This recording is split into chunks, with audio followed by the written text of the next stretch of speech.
Agence 16, la vidéo, vas-y, notre animation. Les Congolais, voici votre agence. Avec ingénieur Tonton Mwinga 16 mm.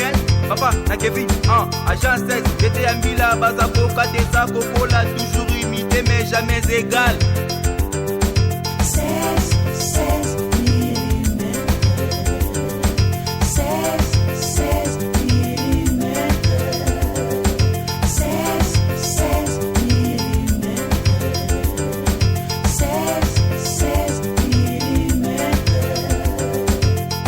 Réalisation, clip vidéo, théâtre et cinéma, publicité, documentaire, magazine, reportage mariage, reportage d'aide et émission.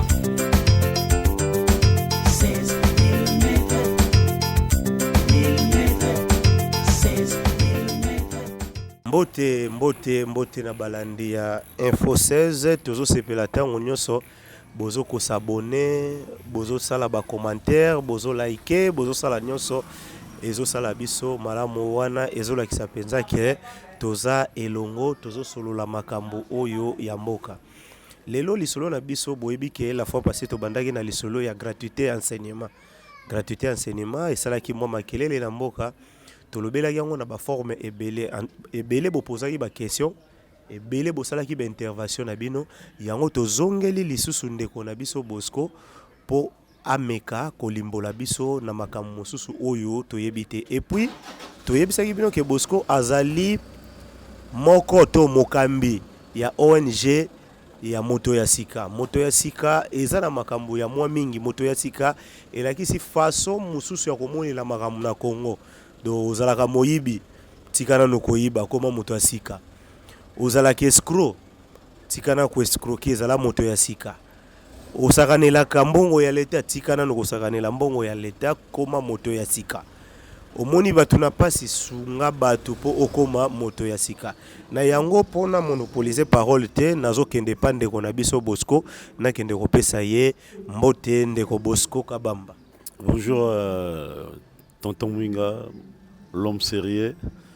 Merci Info 16, merci. Nabionyo Souzoulan Nabiso à travers le monde. Ndeko Bosco toyambaki yo la fois passée tolobelaki toujours sujet na biso ya gratuité ya enseignement.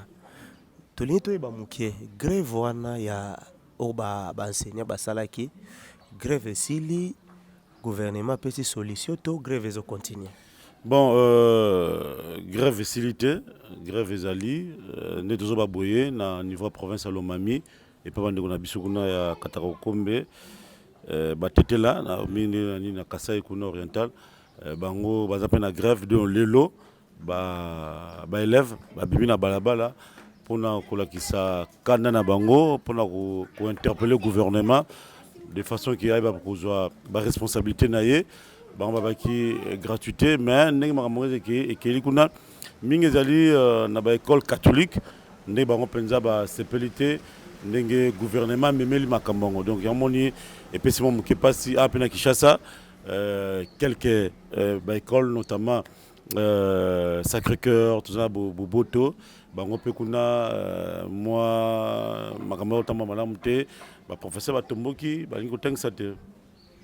Voilà balingi kotangisa te ba professeur batomboki na bango balingi na bango kotangisa te mais papa na ali oyo nde tozokendele gouvernement déjà chef de l'état asia betaki loboko na mesake bana bakotanga ofele ane yango nde tokende ekosuka malamu to ekokatana na. Bon souhait na biso za ki ane ke netina suka puisque nous sommes des opérateurs éducatifs donc classe et les kinyonso éducation et les kinyonso to moni même atana Mobutu abomi biso éducation to ina tango ya régime ya Kabila Tokenda bo abomi biso pe éducation nous cela ça qui au moins tant mutango ameki kotanga mais azo refléter que c'est vraiment un intellectuel devant problème vraiment qui pas trouver solution ko tête le bas na biso sa la classe donc niveau peneza trop bas toujours bango que l'enseignement est vraiment au rabais mais il faut effort et salama mais na ndenge pe makamango eza okenela na gratuité enseignement on so basali pe malamu te ekoboma susu makasi éducation point na bindé ngwana au moins na salle de classe il fallait bana base à 30 bana ba koma là susu 60 bana ba koma 70 maintenant qualité enseignement ko zape malamu te ça dit tant gouvernement zo ba gratuité enseignement wana est-ce que tonga ki ba école ba c'est école tout le monde matata mpona na projet à 1000 écoles ngo suka 1000 écoles tout cas au monde ngote mais tant yo banana d'abord ko tonga ba école ou bien o ezali o bakisi li susu ba salle de classe on a que qualité enseignement et aux amalam et le bika raté qu'on décréter gratuité enseignement ne ba na autant malam ça bon côté il y a un moni que ba limisa vraiment ngongo ingénieur tout ça donc il y a un moni que likamwana biso asbel moto asika le quand on mis na mama na classe nous avons mon peu que c'est un danger au pouvoir notamment président de la République nenga lo bakango alobi likambo après ba étudier ko la nasima or ça m'a rendu d'abord vous savez ba étude après nous au lobby yango expert na yo mon président représentant va conseiller belé mais il y a banina nous koloba yango après ba ko ça étude yango mon sali 3 milliards de dollars pour éducation à gratuité et salam sans compter construction ya ba édifice ba bâtiment ba bakisa ezate voilà zo mona que mboka to ko tonga na ba humeur na ba sentiment orzane ngona te c'est vrai likalisa malamu mais ndenge ya kosalela ngo ndenge mokonzi mboka kosalela ngo eza malamu te mais 3 milliards eza nango eloko te par rapport ya mboka na biso 3 milliards eza eloko te 3 milliards eza eloko te mais eza eloko omoni mboka na biso Congo toloba ntango nous a pays moko riche mais peuple nango aza peuple moko misère kolia pasi kolata pasi kotanga pasi yango tobi ke 3 milliards eza rien mais 3 milliards eza pe belé tokozula ngo wapi yango moni pe na ndenge mkonza mboka uti kotambola na côté éducation to moni pe moi ba retomber zali déjà na masoba zali na banque mondiale ndimi ko pesa 1 milliard na secteur ya éducation donc ce que bango ba bunda ba luka 2 milliards soka kozula ngo wapi donc ba meka mpe kotala ndenge nini makambango eko sabe ndo bike likanisa pression avant étude il fallait banana étude après aye na likanisa donc ba gouvernement na ye o ya sangisa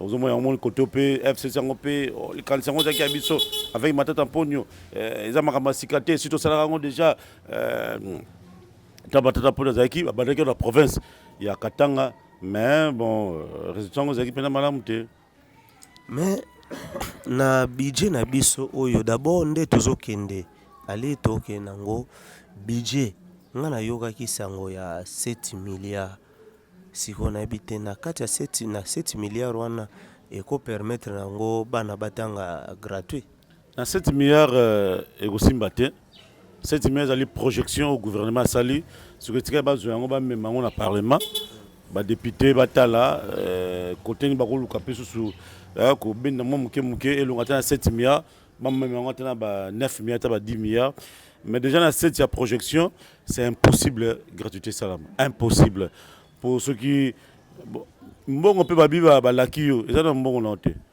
banque mondiale bina ko pesa mais na pesité akupe ko pesa na été parce que mbongo na to gérant malamu te 15 millions oye bungi bisoka ninga na boye suite na on a te banque mondiale pa ko ba bato so pesa mo ba ko lia baza bato moko maboko milai donc pour dire que les sabana na mbongo za na poche ezate que ndenge mingi yo yebi ke bata poto ne ba balesa biso na Congo aboye au moins sous temps sous ndeko moko bien Makali ou bien Janeli Mbula ou bien Willie Weston abina kotinelo ata ba location yo tesa bana la location ole sabana la location ole sabana o za nango nanu donc voilà un peu nous avons donc déjà impossible que ça la mention déjà 3 milliards et 5 sur 7 milliards au bas les projections ce que le botika na combien botika na 4 milliards sur 4 milliards soit santé soit environnement soit sécurité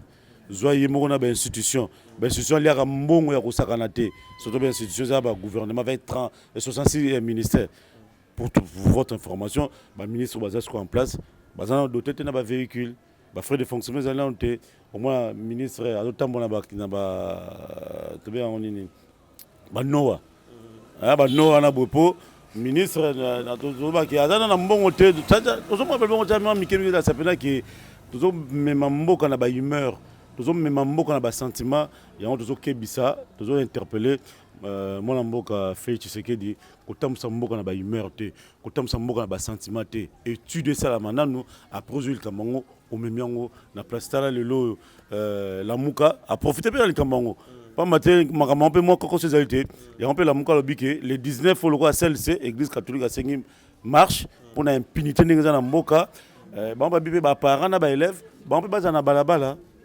zela ba parents na ba élèves baza na balabala ba élèves oyo ba mineurs na biso ba marcher les sous est-ce que likanisi neza malam ko marcher équipé agité même ba mineurs on a ba pe na droit na bango comme ba droit ba devoir ba pe na obligation na bango donc ba ko marcher na balabala c'est question gouvernement de encadrer bango assurer sécurité bango ça m'a été interdit mais c'est que moi Félix ndeko na biso Félix Tshilombo seke moi évolution ezali ponga na yebi époque ya ndeko Kabila ba élève na yebi te makanisi wana nanu ya okita na nzela ko banda ndenge ni po élève liboso ya okita na nzela lisasi moko kozwa na moni avancement pe ezali moi progrès ezali avancement bon ekoki nango pe kozala mais ezali kampe sikate pour na bandu na biso par le monde c'est ça m'a déjà ba élève en marcha l'époque ya Kabila Kabila mnoza mabina za pena malamu ne mais moi ko mabia Kabila ça mabia Kabila to ko chango pena neti ko ta ba 85% malamu Kabila ko ta ba 15% parce qu'on a 15% ya malamu ne wana boye e bana ba marcha ya bandu na biso na Kitambo boye na école na biso ya Kitambo sozo mata gauche bo avant comme na station ma campagne ya ba protestant bo banga ba teka bango liboso na boye bana ba marcher et puis ba trouver solution donc so to compare bien likambo oyo ya nani ya lamuka oyo ya récupérer na maboko monte ke ba politicien so ba récupérer likambo na maboko et komaka ko benda ne komaka yaka makasi. Mais pour éviter ça, c'est tout ça, beaucoup la bana, tant que les gens sont malades, tous maltraités bana, ils appellent que, dis moi que oncle Paya Paya ceux qui non 16, ils ont beaucoup la bana malade, mais ceux beaucoup la bana malade, c'est qu'ils ont bimaté, vous comprenez. Donc ce gouvernement, n'est pas géré ce qu'on boit comme abé, et on sait ça que bande ne sont pas profiter na babilo quoi, 16 mois ils ont boka, éducation tout le la le boité, tout le la boité. Na mboka oyo Félix Kabila kobake année prochaine Félix Kabila Félix Arobake Félix Tshisekedi Arobake non année prochaine mbongo ya budget ko zalata 50 milliards c'est possible ça dit na mboka na biso il y a des particuliers il y a des individus au bazana mboko ko leka budget ya mboka bazali mais comme impunité zali talaka vraiment makambo ça moi passe comment président de la République a fouiné dans les passés. Tu penses que c'est ça l'éducation? Vous avez un abisso que fouiné que Marambo c'est le cas c'est le kinangwa. En d'autres termes, moi je suis là pour protéger les régimes passés, les régimes de Kabila, c'est ça le message. Pour Marambo l'éducation, maintenant pour la personne qui a retourné 1000 écoles. Est-ce que mbongo ebimaka to alobane kana 16 tant que tabi abi projet ça qui a 1000 écoles mais batanenga il faut pas interpeller ba yi awa comment un individu ta université to yikuna maniema so monyango ta université un particulier ta université to ngona mais tant quand il était aux affaires ici na mboka na biso boy incapable ko tonga université ngona pona mboka ta la batu baza na mitema mabe na niveau ngona boy. Après, il y a que non, il est cassé les cas. Mais comment le président de la République il est cassé les cas? Il y a un truc qui est impunité et il faut essayer dans le éducation, il faut la malam. Quand tu dis que gratuité enseignement, il faut essayer la manakata mboka na biso. 16. Tala mutema mabe abata entre parenthèses bande. Kabila géré mboka. Kabila soki na jardin zoologique mboka na biso. O ils allaient na commerce abo 16. Ba lion ezalité. Ba léopard bazalité, ba hippopotame bazalité, ba nyama ebele bazalité. Mais tel le kasana kinga katsuna. Individu. Tel le kasana kinga kati. Mais kenne ko visiter kinga kati.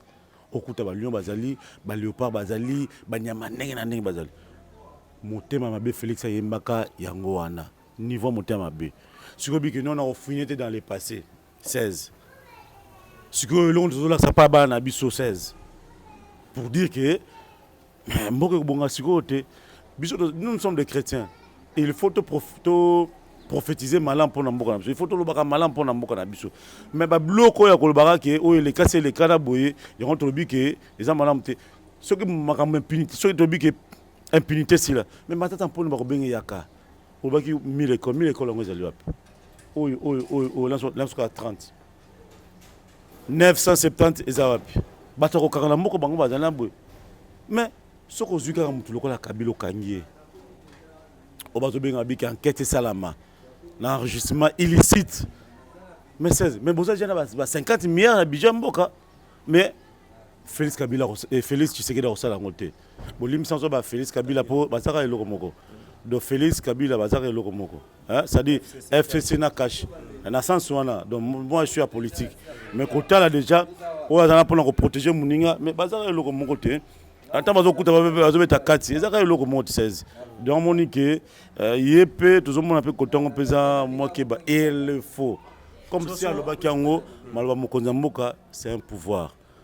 Donc le quoi le baki ndengwana et le faux et salama ce que salamité biso to ko belango et puis non biso za structure te tous en pour dénoncer to belango pour que population azala éveillé mais sikoyo soki lelo kaka ko banda kaka ya mwana mboka Félix Antoine Tshilombo abandika bwemba mwa bandiko kanga Kabila kangi Matata Ponyo akangi Kimbuta akangi tipo lisunani baza tellement batu balembo baza tellement belé Guy Martin bokangi prendre ancien président nani Ntingi bokangi prendre so il faut causer là nanu donc ba mayo faible bozo kanga bango mais ba bozo mona ki bozo banga bango mais mon cher au monde mboko yo ezaka moi passe tala Félix depuis est-ce que ça a bougé j'ai armée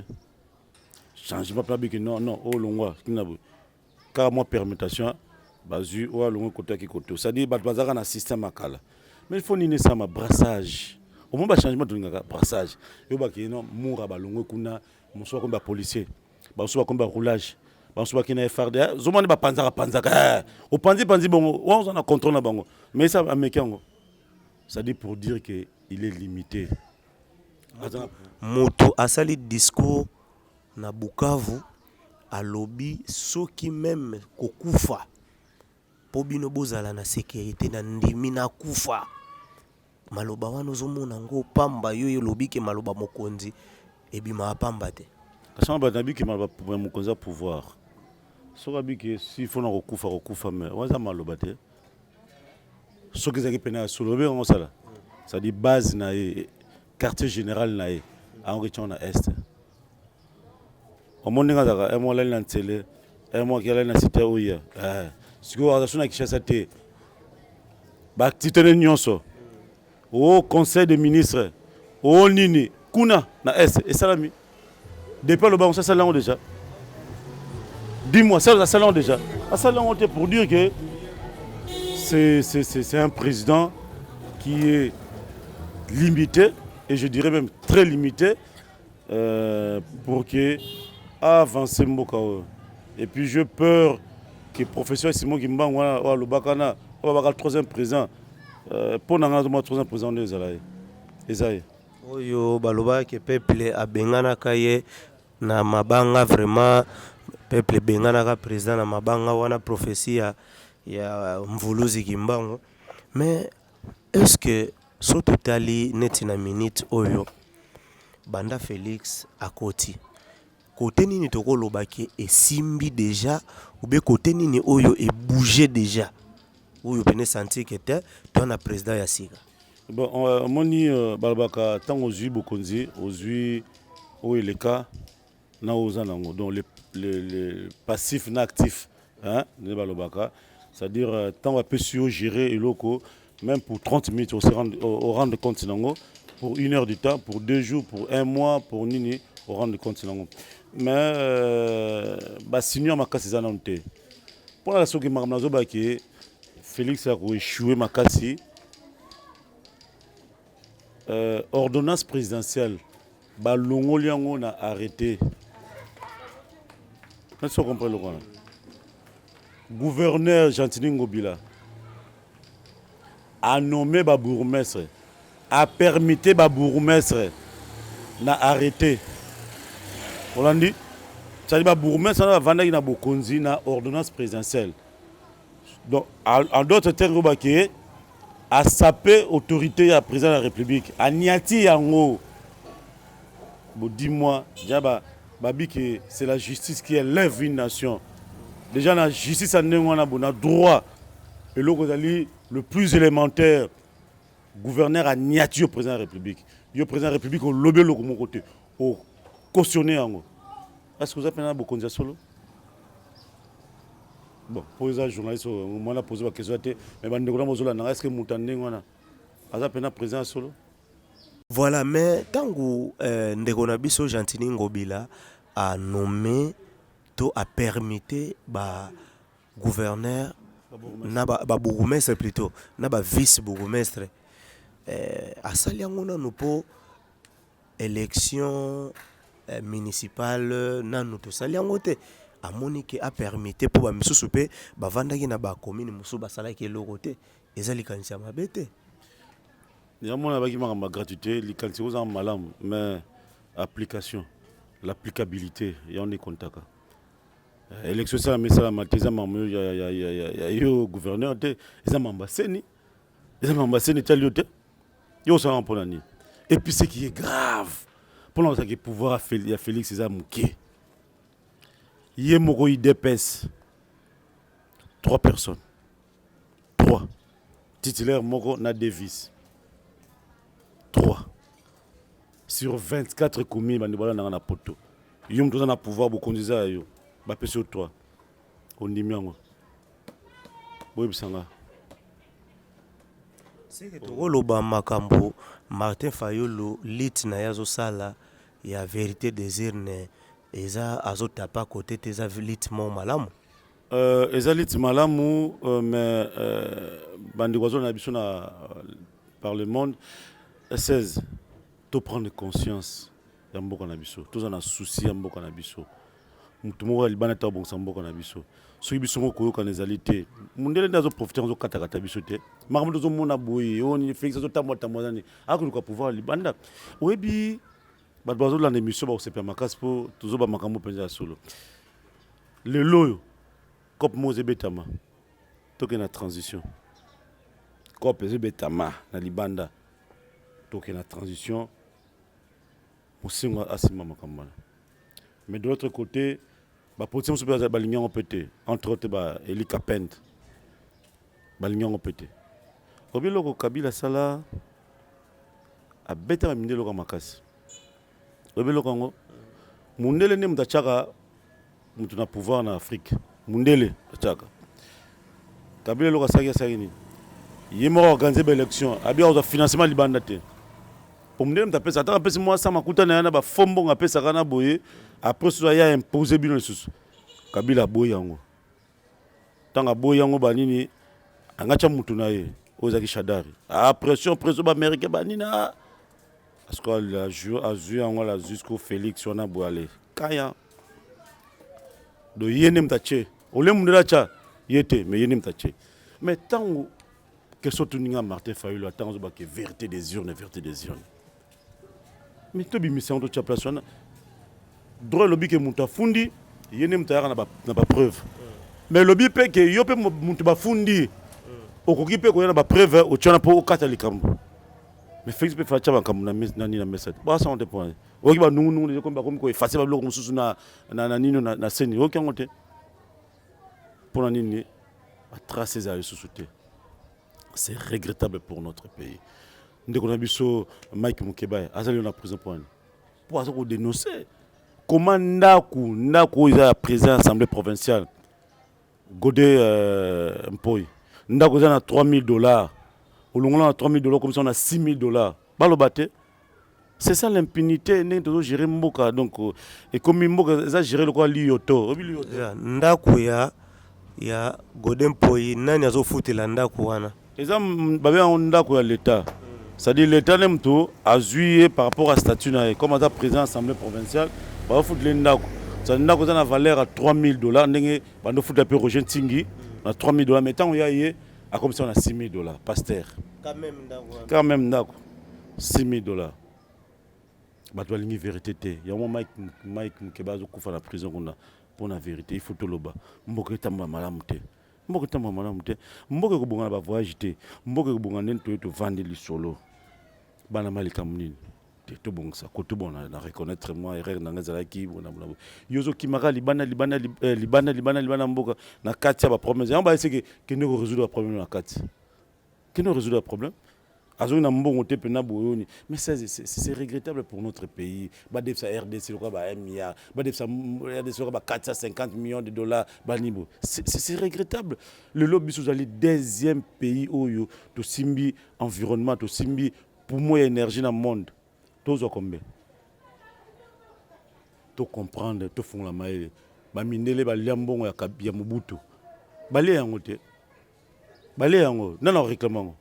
Nous réclamons que nous avons des mais ceux qui sont morts comme pena boy on va bien attendre dans ma belle mais un faut que mais loko Kabila sali wana boy il est encore quand c'est élection na mboko ya biso moko mais moi le peut to ko zongo pété hein toujours ah mais loko pas les loko moi malam mais na mabe na e ma sali loko malam est-ce que tu ça ngoni pour tout capitaliser yango mais ceux qui peut Félix Paseka loko Kabila sali ki ndengona boy ata balongole balingi te babomie o busoko ya sene ngona mundela ko zonga simate pour dire que les lots 16 nzeza mulai mais il faut tout loba tout ça makasi po moko na biso bon mais kaka na occasion na zoloba Kabila asalaki malamu pona ko organiser élection est-ce que molimo mususu pe ko zo ete bande wona ngai ba milliards balobaki atia na Panama Pepex azungisa pe ponde mboka e décoller pour ba milliards oyo ba expliquer biso wana ke batia na Panama kuna so bazongisi yango ikoipe ko permettre mboka e décoller wana na cheka ka entre parenthèses comment tu te bien déjà la laxe qui yo et ça la matin habitant mtoka matata pono individualité universelle to ipana bango mtoka ya Kabila tala nini ya sali kuna pane park kuna boye mais oya mboka tike ko sala ngote yo ça matin bango batara ne libumu na bango batara ne bana na bango. Or, ils ont malédiction, ils ont mbongo, surtout ça roulé la boutou, moi, papa va rouler la maman va rouler la coupe va rouler. Au sein d'un loco mon côté. Dernièrement, il y a un ministre mon a Victoire Abou. Makolo. Ministre et gouvernement. Bon, il y a une attente à musée. Pour nous constater, il y a une attente à musée. Na mon épée na Makolo. Mais moi, mon masum. T'as né le loto comme boya. Il y a un truc qui 16 tolingimbo kate. Mais tolingé richesse à mboka. Voilà to kitasiko na likambo ya moto ya sika na minute yo en quelque sorte ezaka changement de mentalité na moto ya sika changement de mentalité mais ya owane ezaki slogan ya moto ya sika eza pena eloko oyo ezosala misala moto ya sika changement de mentalité mwana mboka Félix Azolobata o Félix Azolobata changement de mentalité c'est slogan wasenga na biso atati mbongo bungi na mboka 15 millions bungi mais président de la République aye ola lobe makamba 15 millions abi makamba 15 millions te asali moi adresse na sala ki na bosse ba ndobe ngo clip parce qu'il y a un clip na yana bouna mais likamba 15 millions le bien mais ce qui est grave changement de mentalité il y a Siloga il y a Félix Kabila Félix Tshisekedi a lobe na biso changement. Mais il y a un institutionnalisé COP. Habité. Rétro commission, ils ont été, mais ils ont COP. Oh, ils ont COP. Ils ont COP. Le président de la République n'a jamais encouragé COP. En d'autres termes, au moins, il va fonctionner. Il va foutre sur 180 000. Il va foutre sur 200 000. Il va foutre là il y a $100. Du 1er au 30 salaire en Papa n'a pas de COP. Nous avons vivre en COP. aza muyibi d'autant président république eza kango cop pour que ba libana mboka eza cop c'est-à-dire président république aza autorisé muyibi na kati ya ba institution a autorisé à reconnaître qui moyibi na kati institution ma autorisé. Mais quand tu reconnais qui muyibi kasi on autorisé et moi Mobutu na albaka bi ataba yibakango un président république bi ataba yibaka yango c'est-à-dire baki en d'autres termes mais yiba mais koyiba mingi te donc ndenge peka yango histoire se répète et yeso ke nango na ndenge mususu abi yango cop c'est-à-dire ango ba pe na ndenge mususu peka atape bateau bazo pe mola atape bazo kango vraiment ata cop ba betaka te mena suka alobaki ke alingi lisuma mba cop te alobaki yango na landaki alobiki mais makamwana fo esila omoni te ki azo combattre yango abi bien yango cop ko combattre engo banini justice ça musana ngo d'abord il faut condamner comportement na abi comportement za malamu te obengo te cop de libana mboka abi comportement za malamu te et puis makamandengo na esa nini esila yo tali kambona otosa mikolo bandeko na biso ya Georges Kapiamba ya cage abi ke faut basala ba mener enquête na ba voir ba bien bo mengo kabila za nango on m'a dit bato bakomi koloba loba mingi ekosala matin na régime ya Félix asala enquête na ba bien ya Kabila jamais et ça matin des changements de mentalité en bongo so esalemi des changements de mentalité en kasa ça en total toujours bozo tia président na bino na ba défi ya ma do ya ba défi boye pona ni ba to tia ba défi te mais so déjà départ eza mabe suite on peut vous appeler malamu te départ so eza malamu te il va malamu tambola te départ na eza bien te bokan bozana ngote na mboka na biso côté abiki tala ceux qui 16 na abiki caméra bazo filmer za ngai bus comme dans sommet caméra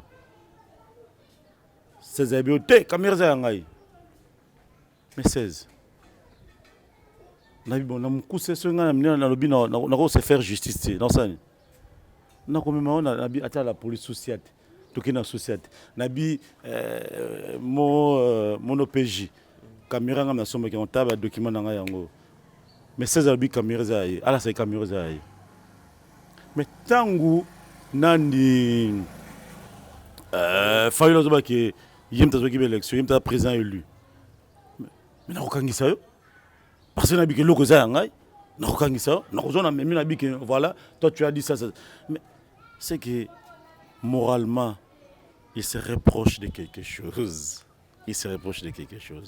yango moni pe otanga ningola ba isabe yango atikali ka kidiba mayanga Félix akomi yolela akomi ka mayanga boy kuna walabi eza ngai ngai nani Martin Faringa na zoki be élection na ganaki koto Félix mayanga kidiba aloba polani aloba Félix aloba Martin Faluza ote sokoso meki oba likamana boy na zuale na chopeso na makala bo tinga ebika réponse moko pesa Martin Fayulu ayebisaye so yaza likambo koloba aza député eli akene na Assemblée nationale akene ko proposer likambo nyonso aza nango eza makambo ya ndenge alobaki ndenge wana te yana oto bala nazo répéter ngo kezaka na mayanga aza na kidiba donc eza likambo te Martin Fayulu akena na Assemblée nationale eza likambo ya justice. C'est lui qui est le garant de la nation. C'est lui qui incarne la justice dans notre pays. Mais celui qui a demandé ça matin pour dire que Félix se reproche de quelque chose dans l'élection pouvoir. Voilà, sikoyo yo pe ozali moko oyo olandaka makambo mboka très bien.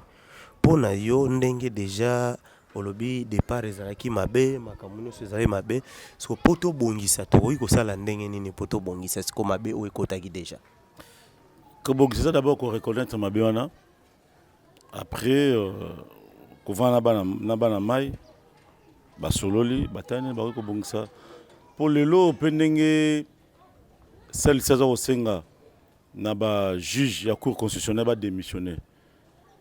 Bon, supposé qu'il va démissionner. Mais les conséquences nango, ba député va sur kunabo. O ba kotana ba cop. Ba bloquer ça na Sénat, biso to landa ki ngabo, ya ba cop. Do ba kotika na. Ça disant mboko il faut tout refondre yango. Il faut tout bandela yango na moto ya sika, na makanisi ya sika et puis na bato ba na courage. Et le banango Bertrand Ewanga a dit que non, bah quoi que ça l'enquête était na bien à Kabila, sinon te mboka ekobeba. Mais même que Ewanga na kotaka makala pour na respect la constitution. Oh les kambazo ba que ba ça l'enquête ça makambaza na kata constitution 16 mboka oso biso so bobika to banga makile tanga, to banga makile tanga 16 mboka ekobonga te. Lokwa ndenge bande kona musu bakufaka na boye ba Thérèse Kapangala ba Rossi o ba bande kona bakufaka na boye ba Benjamin bakufaka pona makambo oyo na ba musu te ba kombote il faut to continuer ko kufa pomboka oyo sa nini ebonga yanzo ma Félix ninga za na Kabila na boye eza cop na bango aso reconnaître que ba sololaka même makambo ni ba sololaka 16 makani baso balo bakate que non voilà to sololaka bo somme to boya ko balika mo ba sololaka c'est que makambo za mabe eza makambo za mabe. Donc lui est là pour protéger Kabila. Le rôle Félix Azana on a mboka pour protéger Kabila mutako sabinote hier rôle azo jouer en ngala bo mais 16 tala mutu afingi un député abi président de la République inconscient un député. Et puis, dans l'Assemblée nationale, dans la séance officielle, plénière, que Félix, président de la République, est inconscient. Mais ça, c'est grave. Le second moment de Zokeneboé, député dans la raison, Félix Kabila, Félix Tshisekedi, est inconscient. Mais comme nous avons le Kaboé. Aloba, Asoba Teponani, Outi Poto Yaboé. Mais ces attaques, vous avez m'a répété. Au 3 semaines, attends, on va en place mon côté. 3 semaines le bana mboka tango yebo attends-moi 3 jours une semaine pas problème eza makasi na mboka ko vanda te mais libumpe toujours mon moyen te santé pe za otama malamu te banzela ta tout ça l'émission boye vraiment avec votre permission quand même na cause peut-être terrain ata nzela peut-être salité ndenge za boye ndeko na ngazula ata salité toujours vivre ba sachet tout ça ba nini eza ba voyage kata hein.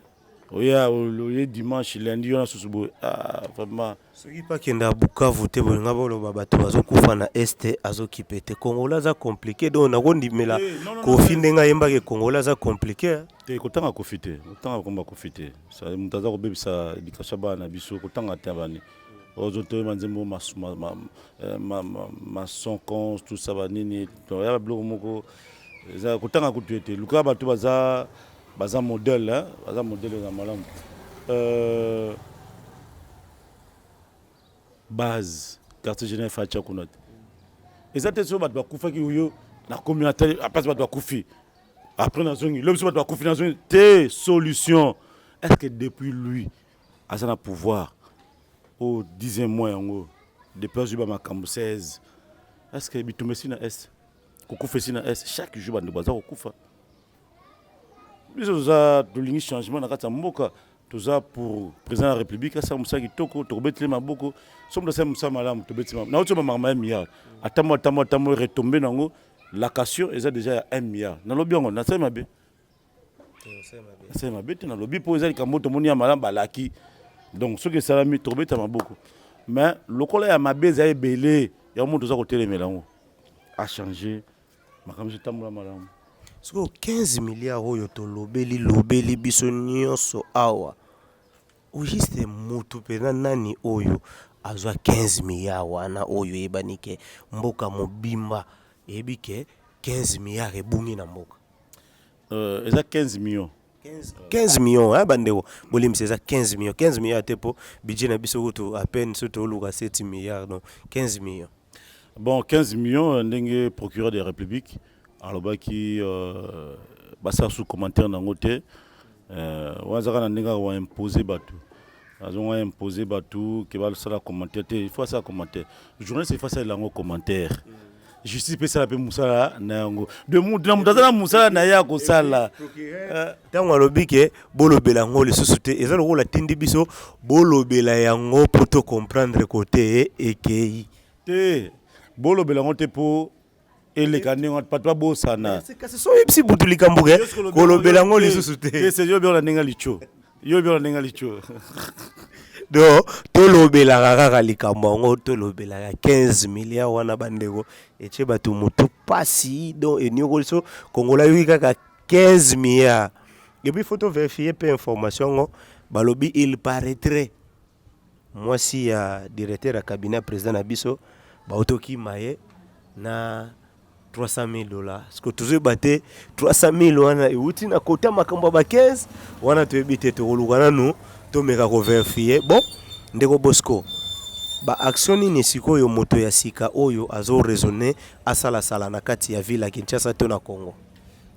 Bon biso d'abord dans objectif na biso mingi zali kosaba activité parascolaire kosaba conférence na ba école kosaba visite guidée na ba site belé na ba entreprise makambe belé qu'organiser ba forum à minene donc nous aboyer semaine tous na réunion na équipe Mobimba parce que tout ça la calendrier pour ça calendrier à année tous banda oyo pour que nous soit la programmer depuis que na mois au tout ça le Camboye na mois tout ça le Camboye année prochaine tout ça le Camboye donc voilà nous soit na peut-être na jouer goya na le cas pour na semaine que nous voilà na réunion zoyi nango to programme d'activité boye et vous amala mais on to sengaka na bandeko amité ya malamu oyo ba kokipe kosunga biso par rapport ya ba activité to salaka na sina na émission likaka to la bino ba activité ebelé pour tout ça déjà année passée pour dire que ceux qui va soutenir biso et que vous allez malamu neti école mo ba contacter biso na ki ngasani route mokali okitipe na kati kuna bazali tina bavarese te pona bana obeta loisir na bango bazana ballon te ba ezali te nyonso na zozotala yango na ba moyen mo biso to ba pandisa yango mwasa makuta moke moke tozwa to mais kuna gratuité enseignement ezali bango ezali c'est école moko ya bana bazana ba difficulté ba orphelin ne ba tangisa bango to bangaza ni moko privé eza ya l'état déjà conventionnalité donc baza ko futa moi mike et on to singa bande comité ya malamu bosunga biso et ko za malamu mingi ata c'est pas le montant qui compte mais plutôt le geste geste bokoza nango pour bana biso pe baka bongo kozwa makambo pe ya malamu to innover pe moi innovation et pe malamu mingi ya bandeko balingi mais mingi babenga ngape semaine les kai kuna na émission to saiki mais c'était juste des promesses donc mais jusque là pendant na ba muto ko sa biso to ya pe awa to kotanga que voilà ndeko bo sa biso muto so pas ko sa bi ko tanga ite mais to ko lobanga même na moka boye muto boye a sa ki bana na biso ko zala malamu ndenge na baki na monsieur likaka ndeko na biso Janeli Mbula azape joueur na poto asunga biso mwa muke ndeko na biso Willy Weston et puis asungi biso tebite to mo pe Nato Makali to moni pe Yves Makali baza mo ebele na ba poto na pe boye bazo promettre to tala ndenge nini to ko sunga to bi numéro na cezali plus 243 81 37 97 103 04 non plus 243 81 37 97 103 les appels numéro WhatsApp bako comme la biso pe to sola sous ces que mboka ebonga donc là ce moment là on peut muto so côté ya nani bo so na niati bon ezaka pour la vérité to bongisa mboka donc on te pesa merci mingi na 16 mm les appels site YouTube nga makasi bosa ça paye na moi ata moi caméra mon pe vana ndako ningo na boso poti ndango za contribution moi micro mon pe mon pe ningo boza pe contribution au ça moi projet mon ya vacances na novembre décembre chapé 16 na programme chapé moto asika na programme et vous amala mingi. Voilà, merci na balandi nyonso yo bazwi occasion ya Rolanda biso na lobara monoko basala yango vraiment pona koloba so makambo oyo tolobi awa interpeller bino bopesa merci na biso baye tozwi ata courage ya koloba ngo. Mais so moni likambo moko boye balobi mabe peut-être au comprendre ngo peut-être bien te benga biso tokomeka ko expliquer yo pourquoi tolobaki nde wana pona lelo émission na biso esuki awa tolobi kaka merci na bino nyonso bobosana ko s'abonner te. Merci. Agence 16, la vidéo, vas-y, notre dimension. Les Congolais, voici votre agence. Avec ingénieur Tonton Mwinga 16 mm. Papa, na Kevin, agence 16. J'étais à Mila, Bazako, Katesa, Kokola, toujours imité, mais jamais égal. 16 mm. 16 mm. 16 mm. 16 mm. Réalisation, clip vidéo, théâtre et cinéma, publicité, documentaire, magazine, reportage mariage, reportage d'aide et émission.